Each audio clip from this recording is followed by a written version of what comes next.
Hello, I'm your host, Peter Komendowski, and welcome to Surviving Bad, where we explore Iowa's stories of survival, hope, and inspiration. Today, we're going to talk about racism in Iowa because it needs to be talked about. As we work toward building a more compassionate and understanding culture, especially when it comes to this important issue, we have an opportunity to build a better world. Deborah Carr and Pastor Michael Hurst are two of Iowa's leaders that are joining us today to talk about how Iowans can make a difference. Welcome to the show. Welcome, Deborah and Mike. Deborah, tell us a little bit about why you're here.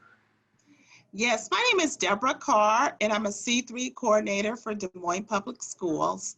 What I do is work with school leadership teams to help them implement a multi-tiered system of supports. And what that means is really helping school leadership teams to produce the opportunities to help students learn, thrive, and grow in the 21st century, and to do it in an integrated way using technical problem solving capacities, helping leaders learn to embed equity in everything that we do. And Michael, tell us about yourself. My name is Michael Hurst. I'm the pastor of Elam Christian Fellowship, a multicultural church here in the inner city of Des Moines, one block north of the capital. So I'm just here, Peter, for the stimulating dialogue that we're going to have to enhance our view on systemic racism. Mike, what do you feel like is happening in Des Moines with the changes, and how do you see that compared to what's happening nationally? Des Moines, what you have to look at, that Des Moines is only 5%, Black and brown at best. So I think, the best approach that we could have here in Des Moines is to try to get the 95%, to the table, because I think a lot of the things that's happening that we can agree on and that we do agree on. And I think we just need to come to the table and find out what we have in common opposed to disputable matters. And Deborah, when you're working for the school system, you have a very similar approach to Absolutely. make it brought to everybody. Yes, we know that a heart transformation is what's going to make the difference. And we're seeing an increased number of people that are aware of the issues that many of us have known for generations. And so what I'm in by is the fact that many people that you see speaking out against these injustices are willing to learn more, are willing to make those changes if they have the right access to information and opportunity. Now, how is this facing our young children today in the schools, Deborah, who don't know history to the extent that you felt history growing up like you did in Waterloo? Well, I think one of the things that we're talking about is ways to really unlearn some of the things that we have learned and really telling accurate history so that would make a difference, not only in the lives of students, but also during educational training programs as we're preparing teachers to teach in the classroom. So we're looking at cultural responsive practices and ways to inform people that are providing local, national, and state history to all children. Because I think when the truth is spoken and people really see how we arrived to where we are now, it makes a difference, and people can really gain the opportunity to have that heart transformation that I think will lead to all sorts of change.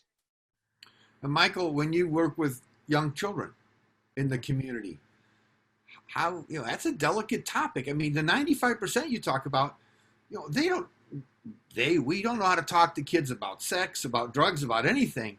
And racism is a really complex issue. How do you approach some of these things? Well, like I approach everything else, Peter, it's done via relationship. When you have a relationship with somebody and you are intimately involved in their life, it's a little easier to have, dialogue with them because you are, a part of their life. A great example is like Joshua Christian Academy, a Christian school that I sit on the board. I mean, those kids are phenomenal, simply because we pour into them and we have intimate and personal relationships with them. Absolutely. Absolutely.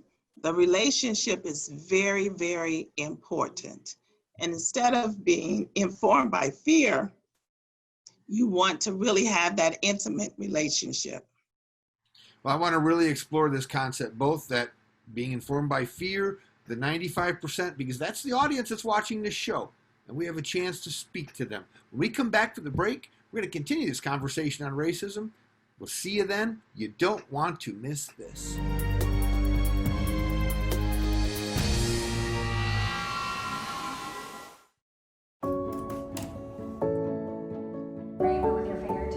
I don't know how we would have survived without Mediacom.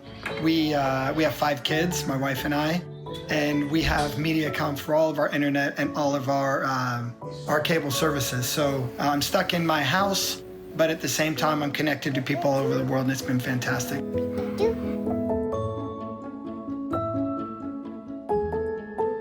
Thanks to Mediacom, I've had reliable internet to continue to work business as usual, that I can continue to provide for myself and my family.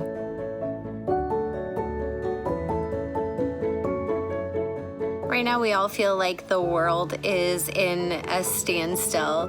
The internet has played a huge role in allowing us to stay connected to our jobs and the kids' schooling online and finding fun and creative ways to stay connected with the ones that we love. We couldn't do it without Mediacom.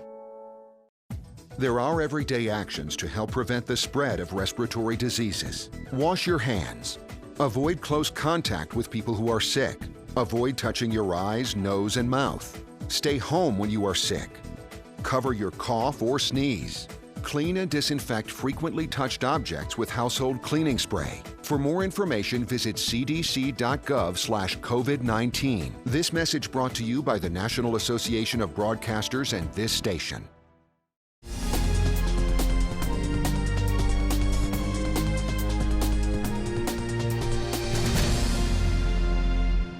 Welcome back to Surviving Bad. I'm your host, Peter Komendowski. We're talking about racism and how Iowans can be part of the solution. Michael, you talked about something that 5% and the 95%, and I know that there's so much fear in the white world, in that 95%, and I don't even know if people know where that fear is coming from. How do we break through this? Well, again, you have to be very, very intentional about it. And fear is propaganda from, history. Yeah, everything that's black is bad, and if it's white, it's good. So the fear has been, perpetrated, throughout propaganda. So the fear has been manufactured to some point. And that's what the 95% live in, some of them. And so what you have to do, again, you have to get them to the table and educate them on history and what this thing is really, really all about. And now more than ever, Peter, people are willing to listen, and I think we should take advantage of it. You'd said something during the break about how people of color feel. Yes. Being at 5%. Can you share that with us? Yes. Well, to me, you have fear on one side from the 95%, and pain on the other side from the 5%, which is the African American who's been brutalized, and just look how we've been treated down. So we're hurt by that. So we're really understanding the power that the counterculture had over us.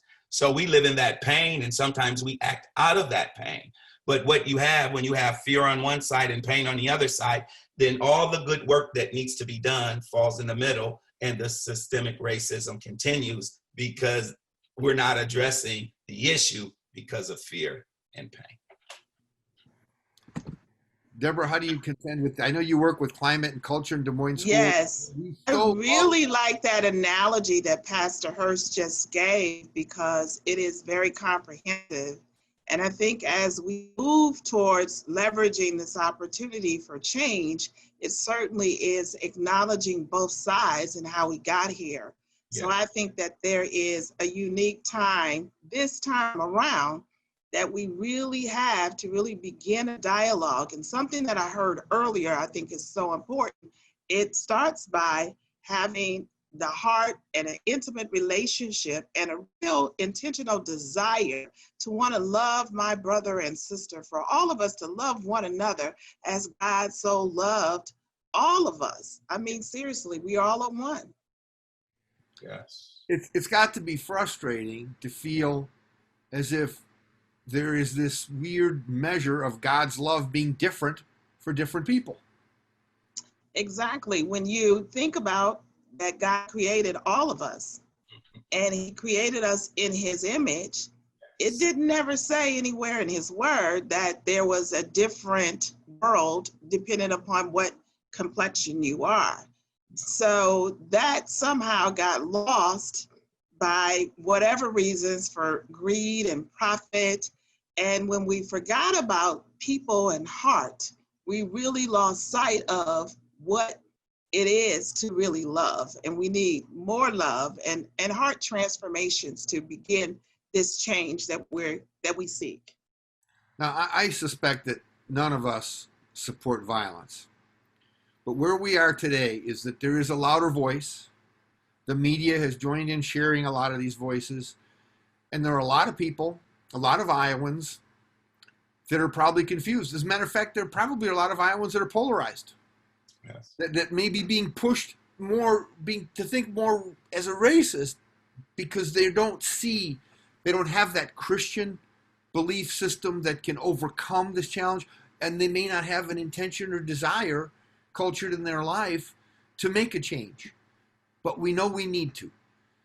How do you talk to young children in the classroom or in the community and inspire them to believe that this can happen?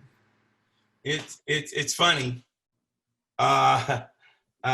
This hate is generational, Peter. Okay, that the 90, 80, 70, 60 white person, they didn't have to use the same bathroom. They didn't have to drink out of the same water fountain. You couldn't eat at the same counter with them. So they're still living now, and that's still their mentality.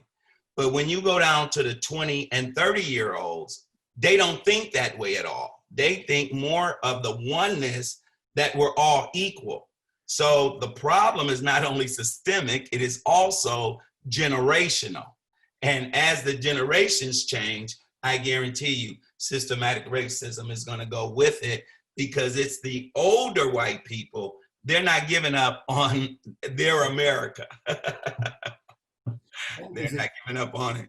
That is an absolutely fascinating topic. I want to talk about that after the break. Okay, when we come back, we're going to talk about racism, and not new racism, but the times, how they're changing and how they're influencing us, and change, and maybe finding ways to understand the problem so that the young people that are going to build the future have the tools to do it right. We'll see you after the break. You don't want to miss this.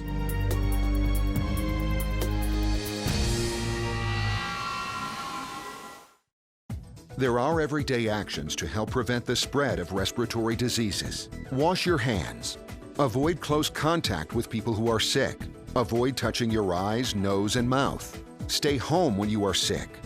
Cover your cough or sneeze. Clean and disinfect frequently touched objects with household cleaning spray. For more information, visit cdc.gov/COVID-19. This message brought to you by the National Association of Broadcasters and this station. Every second, 127 new devices connect to the internet. You can feel it happening, our digital world expanding with every breath. We're entering a whole new era of connectivity, and Mediacom will be ready to power it with one of the nation's first 10G platforms. We'll be bringing you more speed, more capacity, more security, and the power to do more than you ever dreamed possible. While a lot is changing in our world, at Mediacom, our focus remains the same, making sure you have the fastest, most reliable connection possible. During this critical time, we know your needs are changing. You may be working or learning from home, relying on telemedicine, or finding new ways to keep everyone entertained. If you need more speed, call or go online, and Mediacom will double your speed immediately for as low as $10 more a month for 1 year.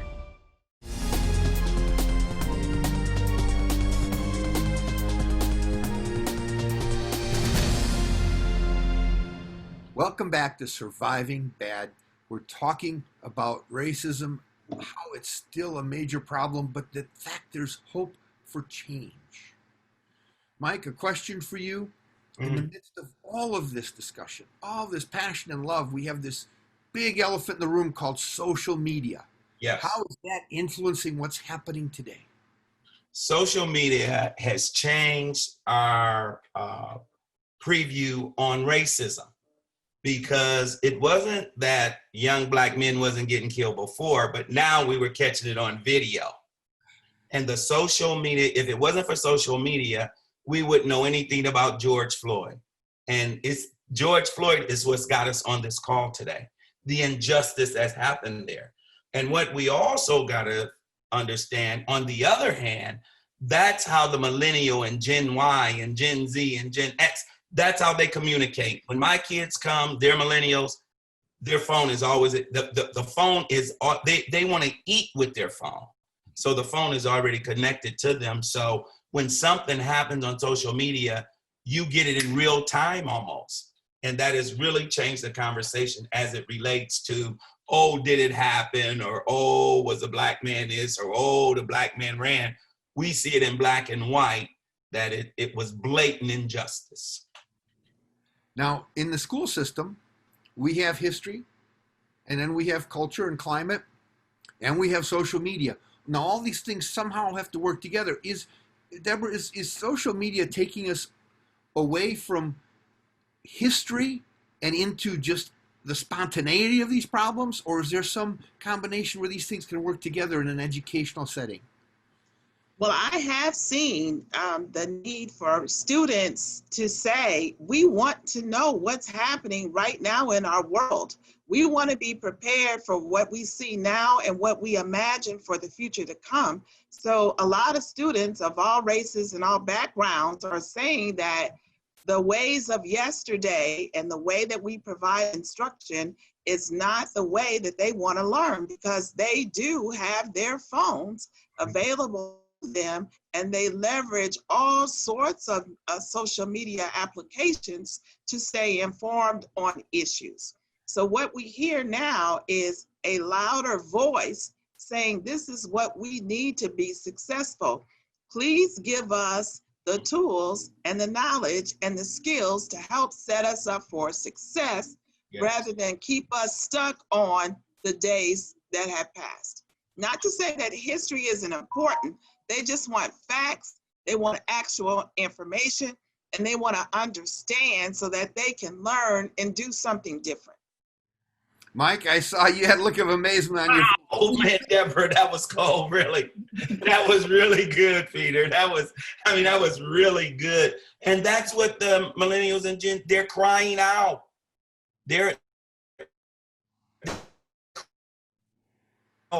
And we can't be deaf to that. She's right. Seeing it firsthand. And we can't be deaf to that. Our job is to hear them. They're crying out for sure. Absolutely. Yeah, we know from what's happening that there is probably a larger coalition of white kids of all different colors out there trying to work on this problem and screaming for attention. And absolutely. We see in the media the tension, because there's this old white parent media that's somehow wondering how this is happening, and you may be exactly right. The social media has connected people to the moment, crossed the barriers of color, and said, hey, we're in this together. It's a fascinating concept. Now, I'm a believer that the world that my generation and our generation has given our children is not as good as it could have been. I mean, we look back, we know what we could have done better or different. But we do have an opportunity, if we admit our failings, to empower our children to do better. If they can learn from our mistakes instead of that stubbornness that wants to believe we did nothing wrong. Yes. And kids see, and they know, and they feel, they feel with their Black and brown sisters and brothers. So when parents try to give them a different conversation, a lot of them are saying, no, I know better. This is my friend. I care about this person. I've seen what this person has had to go through. So they're not really accepting the conversation that there is a superiority, a thing for, against, or towards a Black or brown person. They just don't see it that way. So we have to meet the kids where they are. And for some of us, because we know the old way of doing things and providing information and access and instruction, some of us have to totally shift and change, get rid of what didn't work before, and learn what these kids know now and do a better job to try and help and support them. Mike, one last question before we take a break. Is it possible then that on that one hand, we talk about the 95 and the 5, that when it comes to our kids today, it's not 95 and 5? No, that's the bridge. So that's what we need. We need a bridge. We need a bridge so the people in fear can come and the people in pain can come. So then you take care of the need. And as long as they know there's a bridge that they can go back, that's a safety net. And that's what we need. And the kids, the youth, is the bridge. Absolutely. So when we see those kids united, where a large percentage of these crowds are white kids, that bridge is happening right there. Yes. Fantastic. That's a great point. After a short break, I'd like to invite you both to share some final comments and some advice for our audience. Stay tuned. You don't want to miss this.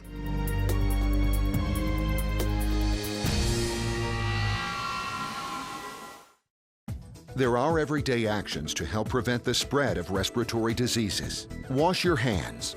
Avoid close contact with people who are sick. Avoid touching your eyes, nose, and mouth. Stay home when you are sick. Cover your cough or sneeze. Clean and disinfect frequently touched objects with household cleaning spray. For more information, visit cdc.gov/COVID-19. This message brought to you by the National Association of Broadcasters and this station.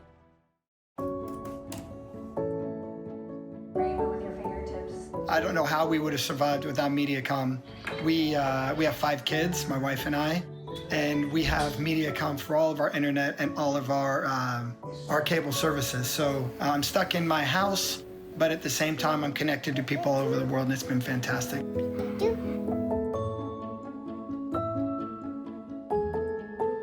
Thanks to Mediacom, I've had reliable internet to continue to work business as usual, that I can continue to provide for myself and my family.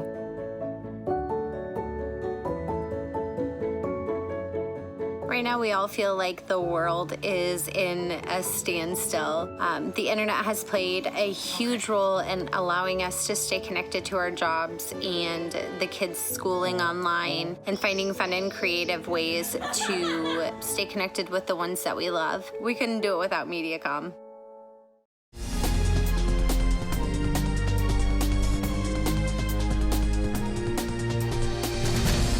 Talking about changes in the world around us and how racism has come to the forefront in the events and conversations shaping our lives today. Let's hear what advice our guests can share for building a better world. Michael? Yes. One of the things that I grew up with and I lived with is Dr. Martin Luther King. We went to the same seminary. And one of his favorite quotes is that he didn't want his kids to be judged by the color of their skin, but the content of their character. And I think if we just live that out, that it's not a white race or a black race, it's a human race, and that we're all one, and the harder you work and the more hours you put in. I mean, this is the land of the free and the home of the brave for everyone, not just for some. And my fervent prayer is that in my lifetime, the improvements continue until one day, I may not see it, but one day that we all will be created and treated equal. That's beautiful. Deborah? And my thought is leading with our hearts for liberty and justice for all. Yes. So when all people can be free and liberated, then we all win. Why not love our way to a world that works and wins for all of us? You know, you make me think. You guys are doing great. You're transforming me, as I'm sure you will, people watching the show. What do we say to that old part of Iowa, the charming, the whatever it was, old part of Iowa, that thinks the world is slipping away, sees all these kids doing something different? How do we connect? Like you said, Mike, how do we bridge the old with the new in some way? What can we tell them that says they need to be on this walk with us? Well, I think Deborah said it so eloquently earlier. All we need is love. If we could just leave a legacy of love, Absolutely. you know, as we go along the way, that'll do it. If we can leave a legacy of love for the younger folk, because that's what my mom and dad left me. Yes. Deborah, And I think, you work in the schools. yes. Is legacy of love, does that resonate with our kids? Are they feeling it? They feel anyway. One of the things that we've negated over the years is how people feel influences what they do, how they act, and how they behave. So when we pay attention to people's emotions and how they feel, we can learn so much more about who they are and what they need. So we need to open our hearts and minds and listen and allow ourselves the opportunity to support our young people so we can build a better world, not only for them, but for all of us. Amen. Michael, you have a prayer to take us home. Yes. God, we know your eyes run to and fro across the earth, looking for those who are doing things pleasing in your sight. God, you want to find us, God, because you want to show yourself strong, God. So, God, right now, we want you to show yourself strong, God. Show yourself stronger than systematic racism. Show yourself stronger than injustice. Show yourself stronger than inequality, God. Show us that God is love, and love never fails. Wow. Praise And Almighty God that we pray. Amen. Thank you for joining us today. And keep your eye on Mediacom MC22 for our next episode of Surviving Bad, where we explore Iowa stories of survival, hope, and inspiration. Only on Mediacom MC22, your local programming leader.